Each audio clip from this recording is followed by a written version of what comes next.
Salut à tous les amis, c'est Viking Studio et on est parti pour une nouvelle vidéo dans la série Les Chroniques. On va parler de Mathieu et d'Alf et voici la troisième partie du résumé de cette histoire. Bon, comme d'habitude, je lance une alerte spoiler, donc si jamais je vous dévoile quelque chose, n'allez pas râler dans les commentaires, merci.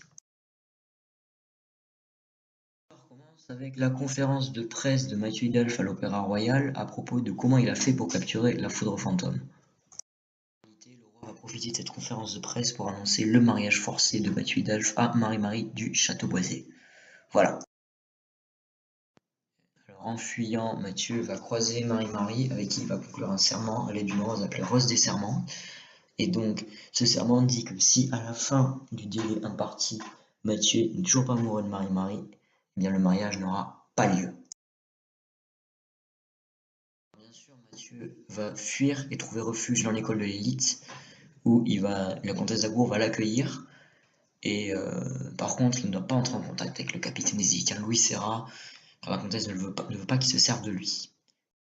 Malheureusement, il y a un problème et l'école se retrouve entourée par un mur de ronces qui empêche quiconque d'entrer ou de sortir, ce qui est très embêtant.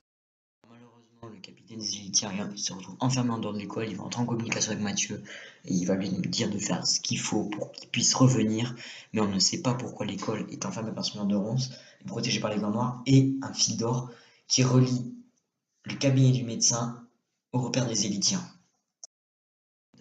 Mathieu va quand même découvrir que c'est que la foudre fantôme qui a été gravement blessée et qui va mourir à moins que Louis Serra ne revienne. Là, Louis Serra dit qu'il faut que quelqu'un prononce le serment noir et Mathieu découvre que c'est lui qui va devoir le prononcer et mettre fin à sa possible carrière dans l'ordre des Élitiens. Pour lui, Mathieu écoutait les ordres du traître, ce qui fait que lorsqu'il va prononcer le serment noir et mettre fin au sortilège de ronces, les Estaphes vont faire leur retour dans l'école et la foudre fantôme va mourir et l'arbre doré va se retrouver détruit. Et Mathieu ne sera finalement pas marié contre son gré car il trouve une solution pour contrer les plans du roi et de Marie-Marie du Château Boisé. La même annonce que dans la précédente et donc annoncer le concert du groupe de rock Gimme Five à Toulouse au profit de l'association contre les maladies mitochondriales.